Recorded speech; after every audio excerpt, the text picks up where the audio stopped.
Hello, welcome to the video on IxLoad. I'm Stephen Duffy, Senior Systems Engineer. Today we're going to go through how to set up a basic test to validate client performance against a web service. So let's get started. First, we're going to add in a new traffic item. Then we're going to add in an HTTP client. First, click on Network 1. This is where you're going to change up your IP addresses. Then you're also going to modify your mask, count, and gateway. After you've done that, next click on HTTP client. This is where you're going to put in the commands that you want your clients to run. So in this box, just right click, add commands, and we're just going to do a basic get to start. Click add. Now we're just going to put in the server IP address we're going to be testing against. Now we're going to add in the page that we want to test against. We're going to be using the index page, and this is an RFC 1945 configuration, so it's a very common test. Now you're ready to run the test. Go ahead and configure up the timeline and ports. Just going to modify my timeline. Now I'm going to add in my ports.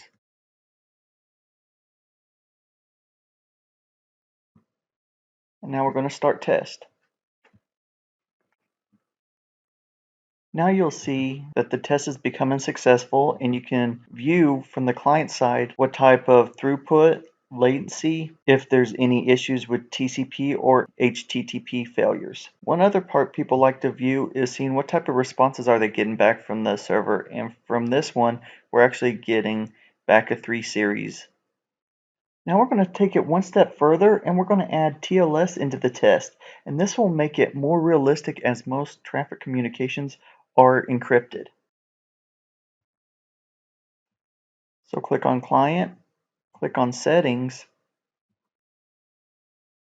SSL, Enable SSL, then choose your TLS version, and so today we're going to use 1.2, which is very common. Default, we allow all ciphers through, but change this accordingly to your security needs.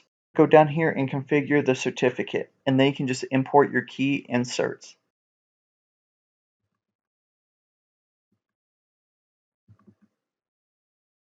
Click OK. Now since we added in encryption, we just need to modify the command sum.